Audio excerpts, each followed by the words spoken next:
I welcome back you all the students who are joining this session. As you know, we are providing sessions of co-curricular course. It is for semester third, and especially for the students of Agra University, Dr. Bhimrao Ambedkar.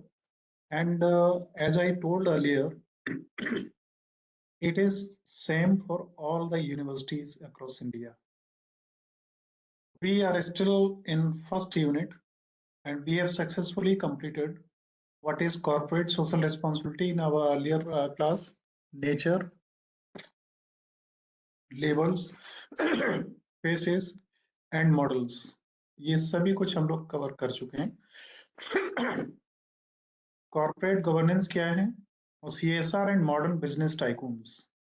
आज हम लोग ये cover करेंगे कि CSR and modern business tycoons में तीन लोग हैं. एक रतन टाटा, अजीम प्रेमजी और बिल गेट्स. बहुत अच्छा सेशन है. इसमें बहुत कुछ आप लोगों को सीखने के लिए और सीखने के लिए मिलेगा, इसलिए आप इसको प्रॉपर तरीके से ज्वाइन कीजिएगा. हम आगे बढ़ते हैं. डायरेक्टली अपने प्रेजेंटेशन की तरफ चलते हैं. और प्रेजेंटेशन आपका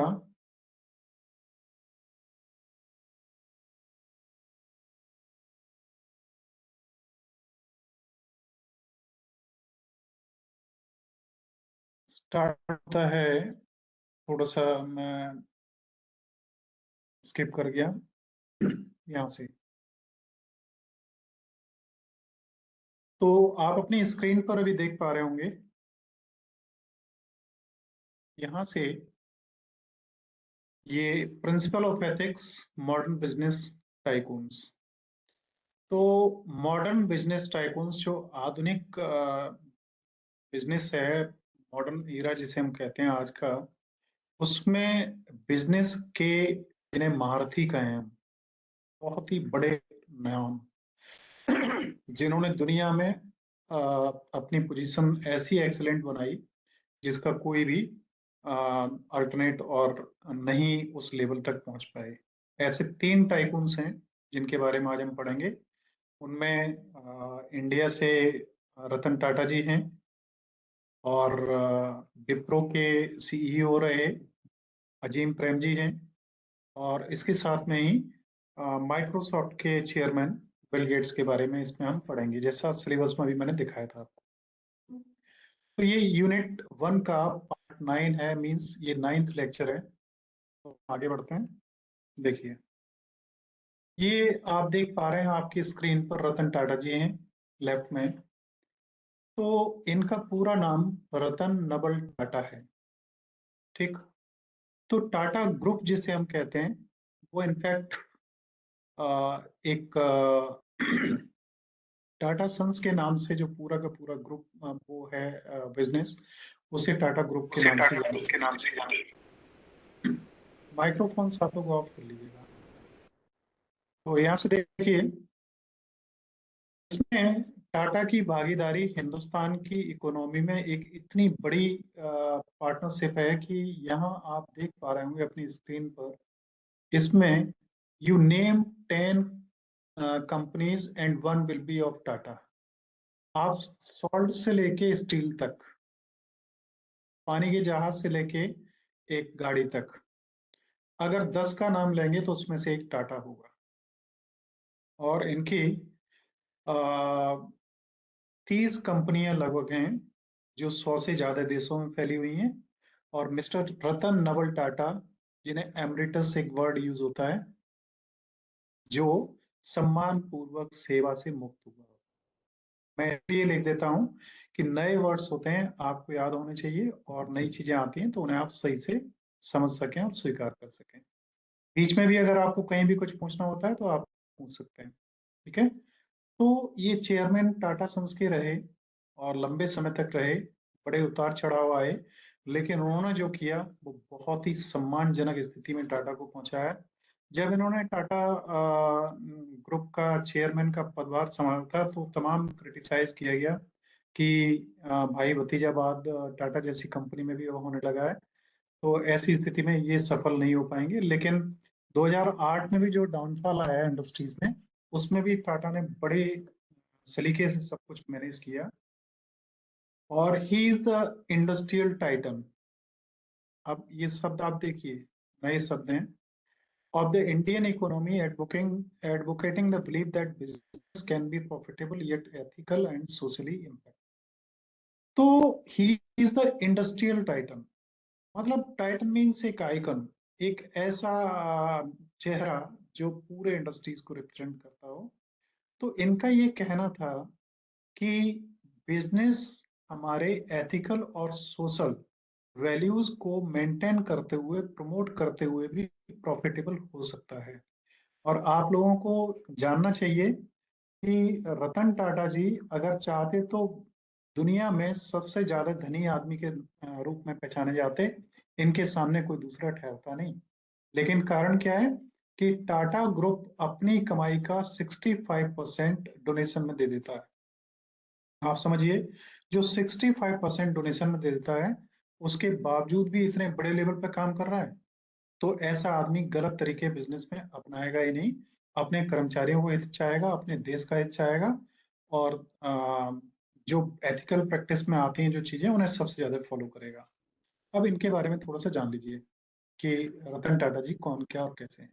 ही is the son of Naval Tata, who was adopted by Ratan ji Tata, son of Jamshed ji Tata, the founder of the Tata group. तो जमशेद जी टाटा जो थे, फाउंडर थे टाटा ग्रुप के, जिन्होंने भिलाई में स्टील प्लांट वगैरह स्टार्ट किया था। उनके बेटे थे रतन जी टाटा। तो रतन जी टाटा ने नवल टाटा को गोद ले लिया था, क्योंकि इनके कोई बेटे नहीं थे, कोई पुत्र नहीं थे। तो नवल टाटा इन रतन टाटा जी के फादर थे, और वो अडॉप्टेड थे। उनको लिया था, इसीलिए इनके नाम के साथ में यहाँ पे आप जो नवल देख रहे हैं, तो इनके फादर का नाम था रतन टाटा, को रतन नवल टाटा के नाम से जाना जाता है। कई जगहों पे ऐसा है कि बच्चे के साथ में पिता का नाम जोड़ा जाता है। ठीक है। तो इन्होंने कॉर्नेल यूनिवर्सिटी से आर्किटेक्चर में बीटेक की डिग्री की हुई थी। और उसके बाद में 1961 में इन्होंने टाटा ग्रुप को ज्वाइन किया था। और ये स्टील प्लांट से इन्होंने शुरुआत करी, एक बहुत छोटे लेवल पे। उसके बाद में जेआरडी टाटा, जमशेद रतन जी टाटा जो थे, वो चेयरमैन थे उस समय। और जब वो रिटायर हुए 1991 में, ये आप यहाँ देखिएगा, हैं? तो 1991 में जब रिटायर हुए, उसके बाद इसका जो पदभार है चेयरमैन का, वो रतन टाटा जी के पास में आ गया। और रतन टाटा जी 1991 से लेके 2012 तक टाटा ग्रुप के चेयरमैन रहे। अब बहुत इनका संघर्षपूर्ण लाइफ रही है, उसके बारे में थोड़ा सा आगे बताएंगे। इस पीरियड में इन्होंने टेटली, जगुआर, लैंड रोवर और कोरस, ये वर्ल्ड के बहुत बड़े ब्रांड हैं। लैंड रोवर और जगुआर को तो आप जानते हैं, ये फोर व्हीलर्स के ब्रांड हैं। तो रतन टाटा ने जब नैनो लॉन्च की, उस समय जब ये फेल हुए, तो ये जगुआर और लैंड रोवर से इन्होंने पार्टनरशिप करनी चाहिए और उनके मार्गदर्शन में काम करना चाहा। लेकिन इन्होंने इनका मजाक उड़ा के इन्हें वापस कर दिया कि तुम्हारी तो क्या पोजीशन है जो तुम हमारे बराबर बैठने की कोशिश करते हो। तो वो रतन टाटा जिसने उस अपमान को इस लेवल पे कि लैंड रोवर और जगुआर को उनके सामने सरेंडर होना पड़ा। और इन्होंने उन दोनों डूबी हुई कंपनियों को प्रॉफिटेबल पोजीशन में पहुंचा दिया। तो ऐसे हमारे रतन टाटा जी। तो आज उनके बारे में आप सभी को पढ़ना, जानना निश्चित रूप से आपके लिए बहुत अच्छा होगा, और मुझे पढ़ा के अच्छा लगता है ऐसे लोगों के बारे में। और आगे देखिए, हम देखते हैं कि Tata is also one of the largest philanthropist in the world, having donated around 60 to 65% of his income in charity. अभी मैंने आपको बताया था, फिलैंथ्रोपिस्ट होते हैं जो, जिन्हें हम लोग समाज सेवी कहते हैं, प्रमुख समाज सेवी। तो टाटा क्या है, विश्व के जो बड़े समाज सेवा करने वाले लोग हैं, उनमें से एक ऐसी बड़ी फिगर है जो अपनी टोटल कमाई का 60 से 65% चैरिटी में दे देते हैं। अब आप समझिए, हिंदुस्तान की सबसे कम अगर जनसंख्या है हिंदुस्तान में, तो वो पारसी समुदाय की है। पारसी आप जानते हैं ना, जो माइग्रेट होकर इंडिया में आए थे। इनकी संख्या कुछ हजार में ही है, लाखों में भी शायद नहीं है। और ये लोग बिजनेस में इंडिया का बहुत बड़ा शेयर में है। बहुत ईमानदार, बहुत ऑनेस्ट और अपने काम के लिए पूरी तरीके से डेडिकेटेड ऐसे लोग हैं। और किसी भी काम में जब तक पूरी तरीके से समर्पण नहीं होगा, वो काम बेहतर नहीं हो सकता, चाहे वो इंडस्ट्री हो चाहे एजुकेशन हो। आगे बढ़ता हूँ मैं। तो देखिए, यहाँ से नेक्स्ट स्लाइड की ओर हम मूव करेंगे। तो यहाँ पे before assuming him to have an affluent life as born इन wealthy family, he faced his parents separation at the age of 10। जब ये 10 साल के थे, घर में सारी सुविधाएं थी, सब कुछ बेहतर था, लेकिन 10 साल की उम्र में इनके माता पिता में आपस में तलाक हो गया। और तलाक होने से बच्चे के ऊपर कितना बड़ा असर पड़ता है आप समझ सकते हैं। उस दौर से रतन टाटा जी भी गुजरे, और इसी पीरियड में इनकी माँ ने दूसरी शादी कर ली। और इस शादी की वजह से स्कूल में क्या होता था कि बच्चे बहुत बुरी तरीके से इन्हें परेशान करते थे और चिढ़ाते थे। आप समझ सकते हैं, हमारा समाज जैसा है। अनफॉर्चुनेटली अगर आपकी किसी का बच्चा,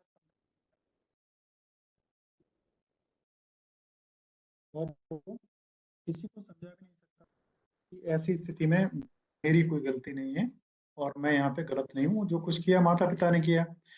तो उसे कष्ट होता है और वो केवल कष्ट को सहन करता है। वो इन्होंने किया। तो इस समय जब इनके माता पिता में सेपरेशन हो गया, तो इनकी दादी थी, उनका नाम था लेडी नवाजबाई टाटा, ना यहाँ पे आप देख पा रहे हैं। तो डेली वो दादी जो थी लेडी नवाजबाई टाटा, उन्होंने इनका पालन पोषण किया।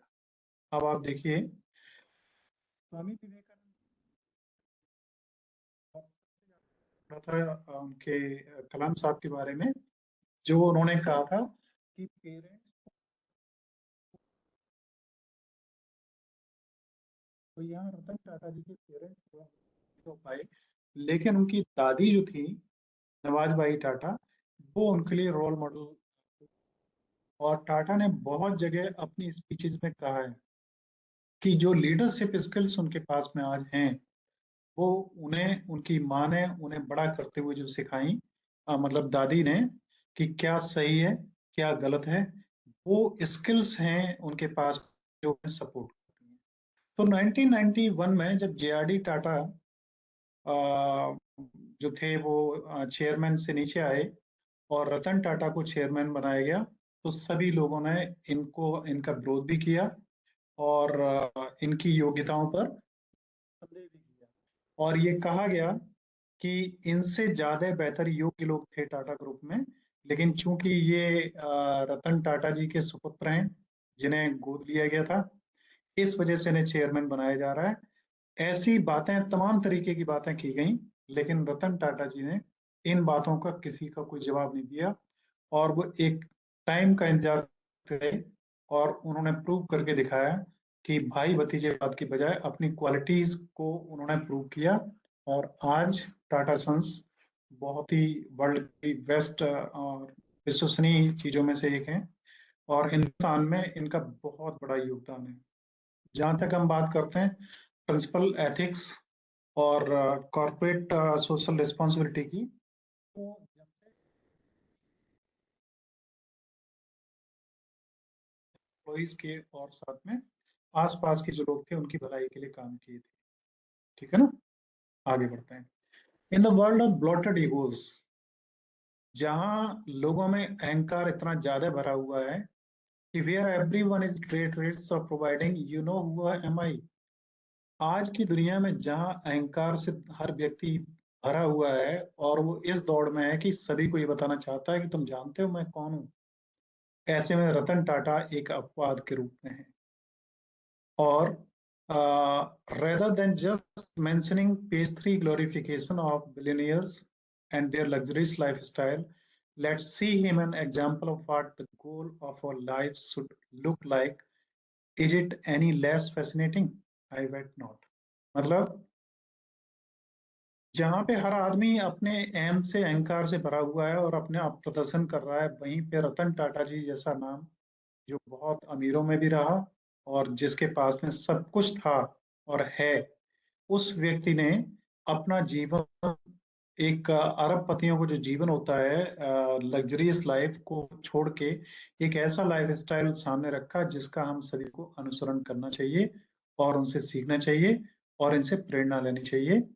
और मैं समझता हूँ कि इनके जैसा आज के टाइम में दूसरा कोई ऐसा इंडस्ट्रियलिस्ट नहीं है। यहाँ पे एक चीज मैं और बता दूं कि अंबानी अंबानी वर्ल्ड के बिलियनियर्स में नाम आता है, लेकिन कहीं भी उनका नाम सामाजिक उत्थान में या समाज सेवा में बड़ा नहीं आता, क्योंकि वो समाज सेवा के फील्ड में बहुत बड़ा काम नहीं करते। और इसमें जो आता है कि नीता अंबानी कितने करोड़ रुपए का पर्स रखती हैं, कितने करोड़ रुपए की उनकी शूज या चप्पल्स हैं, कितने मंजिलों का मकान है, कितने अरबों की उनके पास में गाड़ियां हैं, कितनी महंगी रिंग है, कितने करोड़ रुपए की कार उनकी होती है। तो मैं आपको बता दूं, एक चीज है दुनिया में जो हमेशा रही और रहेगी, एक प्रेम होता है। तो,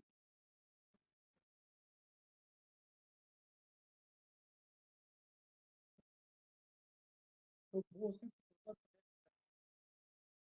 प्रेम हमेशा बांटना लोगों को देना चाहता है, और जहाँ पे लस्ट होती है या दिखावा होता है, वो हमेशा सबका सब कुछ। तो रतन टाटा जी ने सब कुछ बांटा, 65% बांटा। तो टाटा ग्रुप को दुनिया का सबसे ज्यादा डोनेट करने वाला टाटा ग्रुप है वर्ल्ड का, समझ के चलिए आप। तो इन्हें पहचाना जाता है और इन्हें बड़े मान से, वहीं पे एक था पूरी दुनिया को जीतने के लिए, आप जानते हो नाम, जानते हैं ना सभी। और मैं समझता हूँ जो भी इस पॉइंट ज्वाइन कर रहे हैं, सभी बड़े एक्टिव और बहुत ही डायनामिक और अच्छे स्टूडेंट्स हैं जो बहुत कुछ करने की इच्छा रखते हैं। तो सिकंदर के, एक सिकंदर से रिलेटेड मैं आप बताएं तो यहाँ पे, वैसे ये टॉपिक लंबा है और इसमें काफी कुछ मैटर है कवर करने के लिए, लेकिन वो चीज यहाँ पे काफी फिट बैठ सकती है और आपको सुन के उससे प्रेरणा मिलेगी। तो अंशु की परमिशन है, इसके साथ में और कुछ स्टूडेंट्स, काजल, थैंक यू, कम से कम 5-7 स्टूडेंट्स की हमें परमिशन की जरूरत होती है, अदरवाइज मेरे को लगता है कि कहीं आपका टाइम वेस्ट ना हो। Thank you Aarti and Pallavi के, थैंक यू अनन्या। चलिए मैं एक छोटी सी कहानी सुनाता हूँ, देखिए। जब यूनान से सिकंदर वर्ल्ड विक्ट्री पे निकल रहा था, तो उसका जो गुरु था ना सिकंदर, आपने किताबों में पढ़ा होगा तो अरस्तु को पढ़ा होगा, जैसे अरिस्टोटल कहते हैं इंग्लिश में, है ना। लेकिन उसका, है ना, तो जिस समय वो दुनिया को जीतने के लिए निकला, तो वो अपने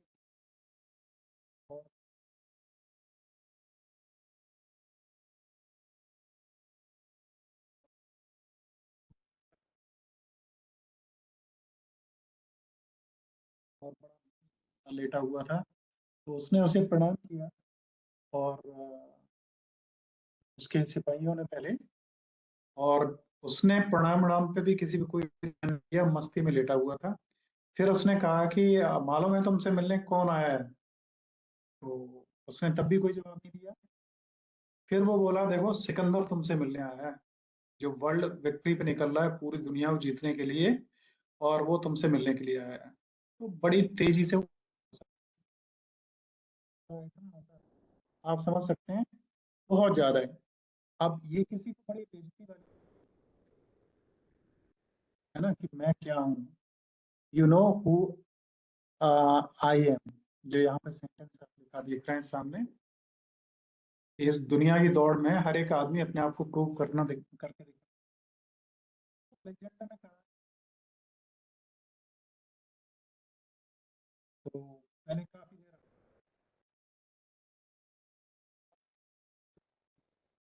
तो बोला सिकंदर आया है। सिकंदर ने भी उसको ग्रीट किया। उसने कहा, तुम्हें, जब तुम इतने बड़े आदमी हो, इतना सब कुछ है तो मेरे पास आने की जरूरत क्या है भाई। तो हुआ ये कि सिकंदर ने ये कहा कि आप मेरे गुरु हैं, आप लेने विश्व विजय पर निकल, और मैं पूरी दुनिया को जीतने की कामना से। तो उसके गुरु ने रिजाई ली, फिर एक बार बड़ी गहरी सांस ली और मुस्कुराया, और मुस्कुरा के बस शांत हो गया। अलेक्जेंडर को विचित्र लगा कि इन्होंने कुछ भी नहीं कहा। फिर उन्होंने कहा कि मैं आपका आशीर्वाद लेने आया हूँ, है ना। आवाज कम आ रही है भारती, आपके नेटवर्क की दिक्कत हो सकती है। और लोग सुन पा रहे हैं? बाकी लोग सुन पा रहे हैं ना? ओके, अनन्या वगैरह को नहीं, अनन्या नहीं सुन पा रहे हैं। बाकी के कुछ लोग जिन्हें सही आवाज आ रही है। ओके। सर सही तो आ रही है, बीच बीच में आती नहीं है आवाज। हाँ, तो वो नेटवर्क की आप लोगों लोकल प्रॉब्लम हो सकती है, रिकॉर्डेड सेशंस में आपको। Yes sir. ओके। तो क्या हुआ कि जो संत रिझाई था उसने कहा कि सिकंदर, ये बता कि तू भी तो राजा है। हाँ हूँ।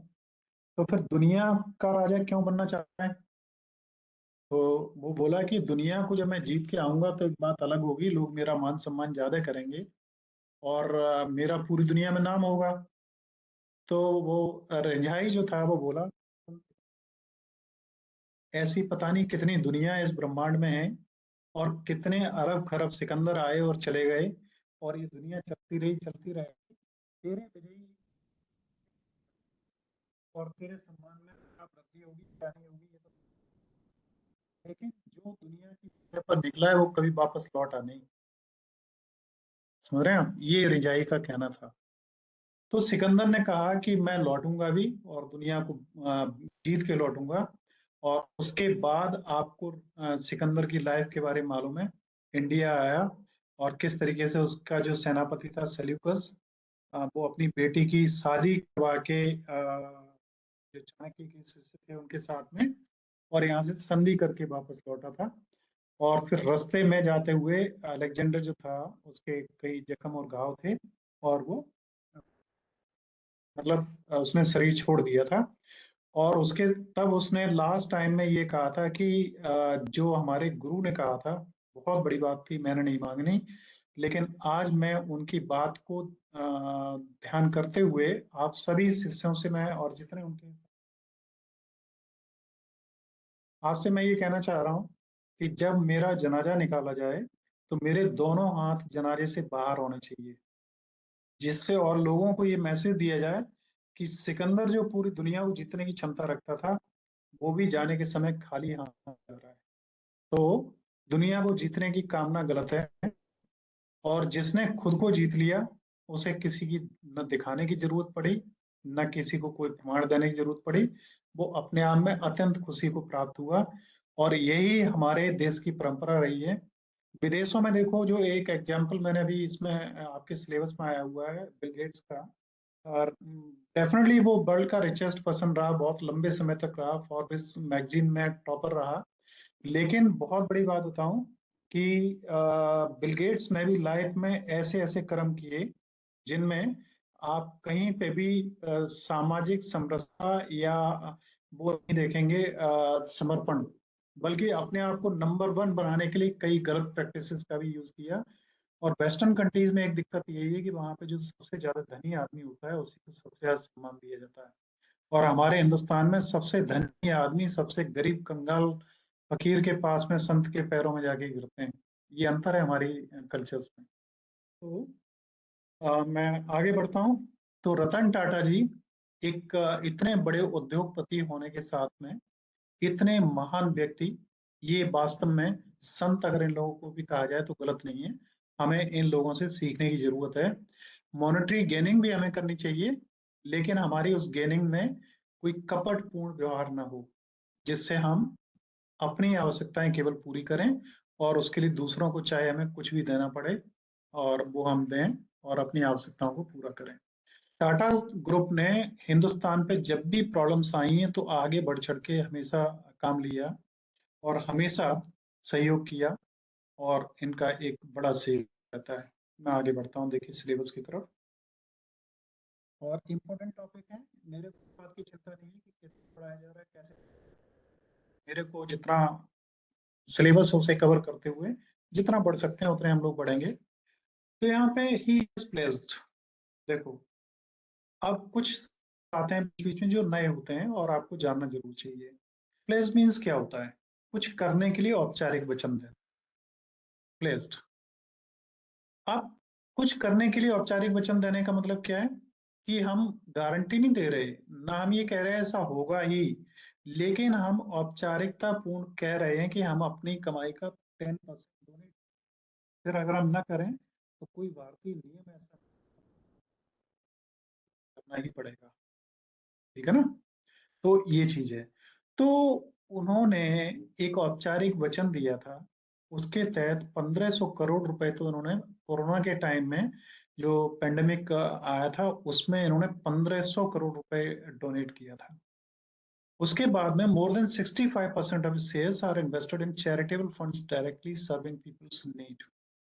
जो लोग गरीब जरूरतमंद लोग हैं उनको सहायता पहुंचाने के लिए इनके जो शेयर्स हैं उनका 65% उनको रिलीफ फंड में जाता है ना? और ये केवल हिंदुस्तान में ही नहीं, बल्कि कॉर्नेल यूनिवर्सिटी जहाँ से इन्होंने बीटेक किया था आर्किटेक्चर में, उस यूनिवर्सिटी के साथ भी एक एजुकेशन डेवलपमेंट ट्रस्ट बनाया और corporate social responsibilities, microphone of कर लीजिएगा जिनका भी ऑन है, के तहत इन्होंने टाटा ग्रुप के साथ मिलकर $28 मिलियन की स्कॉलरशिप फंड तैयार किया, कॉर्नेल यूनिवर्सिटी और टाटा ग्रुप ने, जिसमें हिंदुस्तान के बच्चे अगर कॉर्नेल यूनिवर्सिटी में पढ़ने जाते हैं तो उनको उससे वो दी जाती हैं स्कॉलरशिप्स। तो इसके अलावा टाटा ने केवल कॉर्नेल में पढ़े इसलिए उसकी सहायता करें, ऐसा नहीं। हार्वर्ड बिजनेस स्कूल है, वहां भी इंडियंस बहुत जाते हैं बच्चे पढ़ने, तो उसे भी $50 मिलियन की सहायता इन्होंने फाइनेंशियली दी। आगे, here are some key aspect of Ratan Tata's contributions and leadership. तो रतन टाटा की जो कंट्रीब्यूशन है और लीडरशिप है CSR में, कॉर्पोरेट सोशल रिस्पॉन्सिबिलिटीज में, उसके कुछ बिंदु यहाँ पे दिए। पहला है विजनरी लीडरशिप। रतन टाटा एक बहुत दूरदृष्टा व्यक्ति हैं, और जिन्होंने अपने चेयरमैन जब ये टाटा ग्रुप के रहे 1991 से लेकर 2012 तक, इस पीरियड में इन्होंने इस पूरे व्यवसाय को पूरी दुनिया तक पहुंचाने में जो काम किया वो अपने आप में एक बहुत बड़ा काम था, और बहुत ही दूर की सोच रखते हुए इस चीज को इन्होंने मैनेज करने में ही सफल रहे। नेक्स्ट है innovation and global expansion. Ratan Tata जी का मानना है कि अगर हमें आगे बढ़ना है तो हमें इनोवेटिवनेस रखनी होगी और पूरी दुनिया में पहुंचना होगा। इसी के तहत टाटा ग्रुप ने बहुत सारी कंपनीज को एक्वायर किया, और इसमें जगुआर, लैंड रोवर, ये टाटा मोटर्स ने दोनों को लिया, और कैसी कंडीशन में लिया मैंने बताया था। ये खास इनके बड़े स्टेप्स रहे हैं रतन टाटा जी के। और इसके साथ में कोरस, जो अभी आपने पढ़ा, बहुत बड़ा प्लांट था जिसे उन्होंने एक्वायर किया। इसके बाद में नेक्स्ट आता है सोशल, कॉर्पोरेट सोशल रिस्पॉन्सिबिलिटी। तो रतन टाटा के बारे में अगर इस टॉपिक से बात की जाए, CSR के बारे में, तो इनके पैरेलल तो दुनिया में कोई ठहरता ही नहीं है।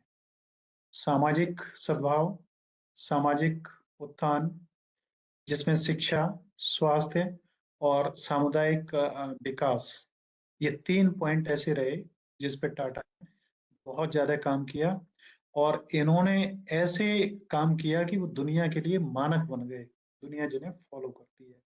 तो रतन टाटा जी का इतना बड़ा कंट्रीब्यूशन है। Next, community to sustainability. Sustainability आप जानते हैं, स्थिरता।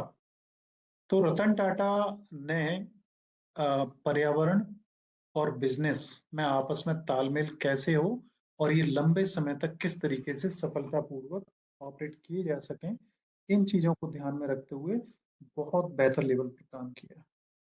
और this is evident in the Tata groups initiatives focused on renewable energy, clean technologies and eco friendly manufacturing process. तो ये इन्वायरमेंट और बिजनेस दोनों में आपस में तालमेल बनाने के लिए टाटा ने सबसे ज्यादा ध्यान दिया रिन्यूएबल एनर्जी, क्लीन टेक्नोलॉजीज और इको फ्रेंडली मैन्युफैक्चरिंग, मतलब जिससे हमारी इकोनॉमिक ग्रोथ भी हो और जो हमारा इन्वायरमेंट है उस पर भी कोई रिवर्स इफेक्ट ना पड़े। नेक्स्ट देखिए, रिसाइलेंस इन चैलेंजिंग टाइम्स। तो जब समय का परिवर्तन होता है तो उसके साथ अपना तालमेल बना लेना। Ratan Tata steered the Tata Group through challenging economic periods including the global financial crisis of 2008।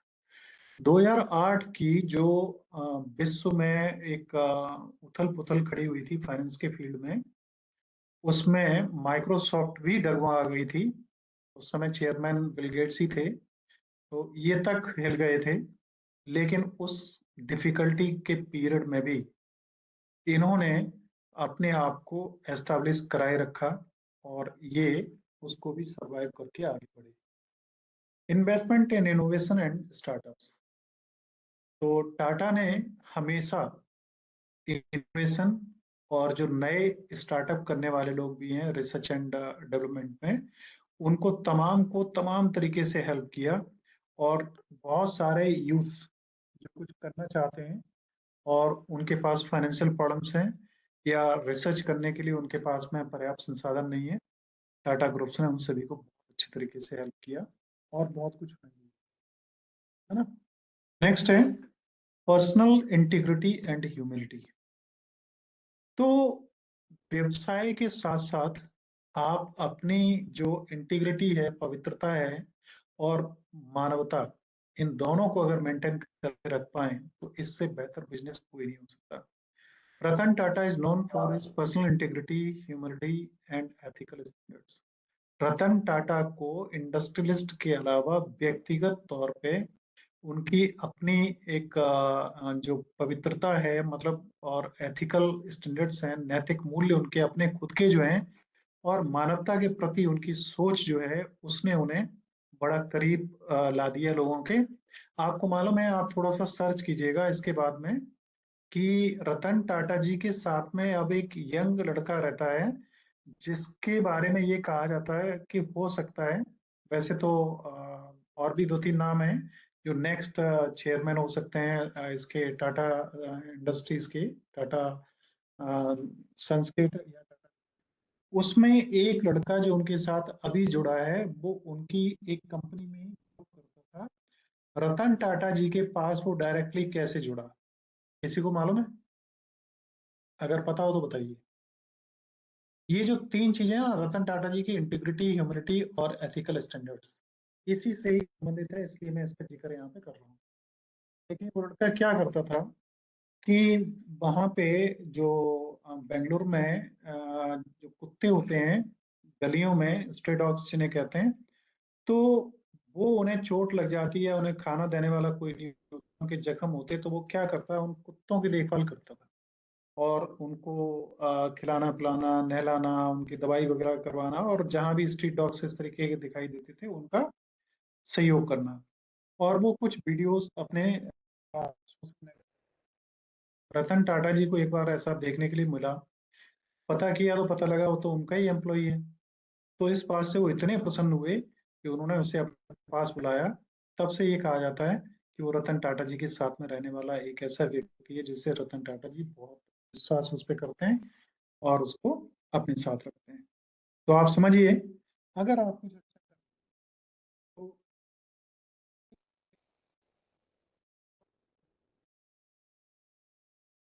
तो आपको रतन टाटा, तो रतन टाटा इस इच्छा को वो आप काम करते और नहीं मिलता है, तो आप अपने आप में अगर संतुष्ट हैं तो इसे जरूर कंटिन्यू रखें और कुछ ना कुछ अवश्य करें। तो ये लास्ट स्लाइड है हमारे रतन टाटा जी के बारे में। उनके बारे में वैसे बहुत कुछ कहा जा सकता है, बहुत कुछ लिखा और बोला जा सकता है। बहुत सारी एक थोड़ा सा 2 पैसे आदमी कमाने लगता है, उसके अंदर भी नहीं मिलती हैं। तो लास्ट देखिए, एक बहुत छोटा सा सेंटेंस रतन टाटा जी का बहुत इंपॉर्टेंट है, कई लोगों ने कहा है, लेकिन रतन टाटा जी जब कह रहे हैं तो उन्होंने अपनी लाइफ को जिया है उसमें। Take the stones peoples throw at you and use them to make a monument. पत्थर जो लोग आपको मार रहे हैं, आपकी तरफ फेंक रहे हैं, उन पत्थरों को आप एक कोई मतलब भवन या कोई बिल्डिंग या कोई मॉन्यूमेंट या कोई मीनार बनाने में उन पत्थरों का इस्तेमाल करें। मतलब आपकी तरफ जो पत्थर आ रहे हैं, उन पत्थरों का जवाब पत्थर से मत दो, बल्कि उन पत्थरों से आप अपनी बिल्डिंग तैयार करो। तो रतन टाटा जी को जिस समय चेयरमैन बनाया गया टाटा ग्रुप का, तो जो उन्हें बुराइयां मिली सुनने के लिए, जो कुछ लोगों ने कहा, उनसे उन्होंने अपने कैरेक्टर को बिल्डअप किया, और उससे उन्होंने ये प्रूव किया कि ये सब जो स्टोन्स थे, उस पे वो खड़े होके एक कुतुब मीनार की तरीके से, एक चार मीनार की तरीके से, एक एफिल टावर की तरीके से चमके, और उनकी चमक दुनिया अब देख रही है, आज भी देख रही है। रतन टाटा जी काफी एज हो चुकी है, लेकिन उनकी समाज सेवा और ये सब चीजें अपने आप में बड़ी अहम है, और वो हमेशा के लिए जिंदा रहेंगी। जो लोग बहुत खरबपति तमाम लोग नहीं जानते, लेकिन रतन टाटा को हर कोई जानेगा, क्योंकि उनका दृष्टिकोण मानवतावादी और प्रेम पूर्वक था, न कि केवल अरबों खरबों रुपए की एक कप चाय पी के अपना स्टैंडर्ड दिखाने को। आप लोगों को मैं बताना चाहूंगा कि अंबानी बंधु कोई खराब नहीं है, वो भी अच्छे हैं, लेकिन उनका स्टैंडर्ड इसी में ही ज्यादा माना जाता है कि उनका कितना बड़ा वो डिस्प्ले करते हैं। एक बार ये कहा जाता है कि उनका अपना पर्सनल जो चार्टर्ड प्लेन था, तो उसमें कुछ गाड़ियां वगैरह जाती थी। एक गाड़ी थी जो, उसकी चाबी कहीं खो गई, और वो इम्पोर्टेड थी फ्रांस से गाड़ी। तो फ्रांस कॉल किया गया उन्हें कि भाई इस गाड़ी की चाबी खो गई है। तो फ्रांस से एक जेट आया था उस चाबी को लेके इन्हें देने के लिए। आप समझिए, इस स्टैंडर्ड को जानिए। तो वो चाबी पार्सल से भी आ सकती थी वहां से, इतने अच्छे कुरियर से उनसे भी आ सकती थी। नहीं, वहां का मालिक, क्योंकि ये इतना बड़ा इनका क्लाइंट है, इतना बड़ा पैसे वाला है जो भविष्य में और भी गाड़ियां खरीदेगा, इसलिए उसका सम्मान रखना है, तो चार्टर्ड प्लेन आ रहा है वहां से उनकी चाबियां लेके। तो ये चाबियां तो आएंगी चली जाएंगी, लेकिन रतन टाटा जी जैसे जो आएंगे, वो चाहे मानव के रूप में चले जाएं, लेकिन उनकी जो वैल्यूज हैं वो हमेशा रहेंगी। ऐसे ही हमारे दूसरे एक जो बहुत ही माइलस्टोन है आज की दुनिया में, और आज भी हमारे बीच में है, ये तीनों ही हमारे बीच में आज भी हैं। उनमें है अजीम हासिम प्रेम जी। अजीम प्रेम जी एक ऐसी वो हस्ती हैं, जिन्हें अगर कहा जाए रतन टाटा के बाद में, तो आज के जमाने में जिन्होंने अपने बल पे इतना बड़ा एम्पायर खड़ा किया, और बहुत ज्यादा चर्चित हिंदुस्तानी ये वो रहे हैं इंडस्ट्रियलिस्ट, विप्रो के। और इनके फादर जो थे, उनका एक बड़ा बिजनेस था राइस वगैरह का, बर्मा में। उस समय आपको मालूम, तो इधर बांग्लादेश तक भी ये सब चीजें बाद में हुई। तो बंटने के बाद में जब अजीम प्रेम जी यही रहे, तो जिन्ना जो पाकिस्तान के फाउंडर थे, मोहम्मद अली जिन्ना, उन्होंने इनके फादर को इनवाइट किया कि आप पाकिस्तान आइए, लेकिन उन्होंने इस प्रस्ताव को ठुकरा दिया, और उन्होंने कहा नहीं, हम जिस देश में हैं हम वहीं के हैं। तो इन चीजों में आप एक चीज पाएंगे कि हिंदू मुस्लिम जैसी चीज नहीं, जो पर्सनल एथिक्स हैं वो उन्होंने मेंटेन किए, जिस कारण आज अजीम प्रेम जी को इतने मान और सम्मान के साथ में देखा जाता है। और ऐसा ही आपने कलाम साहब के बारे में देखा था, कलाम साहब को भी हम लोगों ने देखा है, और अजीम साहब को भी हम लोग देख रहे हैं। टाइम इस समय ऑलरेडी 9 बजने जा रहा है, और टाइम पूरा हो रहा है। अजीम प्रेम जी को अगर मैं छेड़ूंगा तो कम से कम 15 से 20 मिनट चाहिए, और फिर हमारे सीईओ माइक्रोसॉफ्ट के बिल गेट्स, तो उनके बारे में पढ़ेंगे तो ये सेशन कंप्लीट नहीं हो पाएगा। तो मैं चाहता हूँ कि इसको हम लोग कल ही अगर आगे बढ़े तो ज़्यादा अच्छा रहेगा। क्या विचार है आप लोगों का?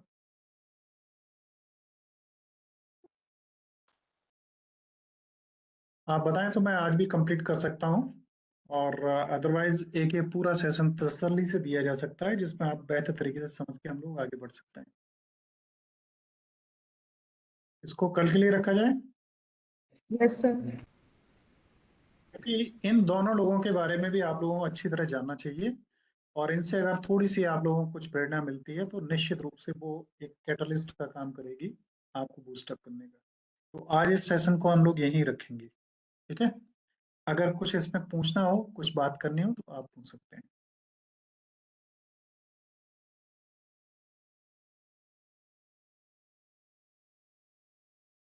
देखिए,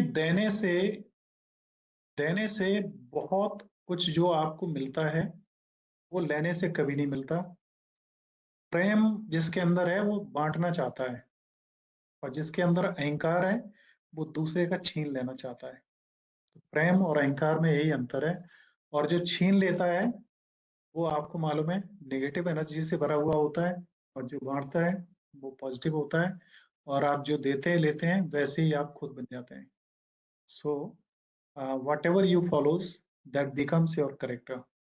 To make your characters better, you must have the skills and your own means inner qualities also to dedicate something, whatever you can.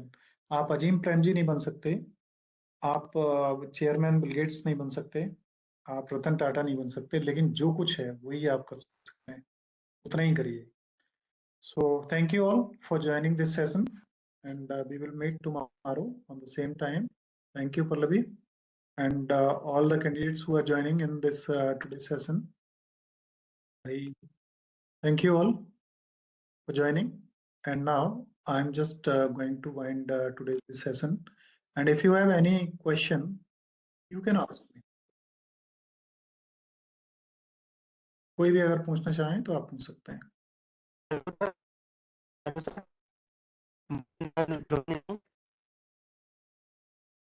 आवाज आपकी बहुत हो रही है। सर मैं कुणाल बोल रहा हूँ।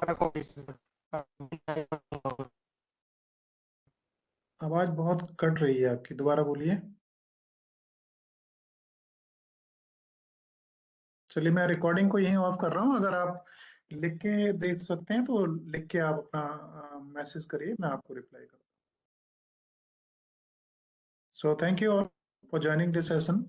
I'm just winding this session here, and we will meet again tomorrow on the same time for the remaining part of this session. Thank you all.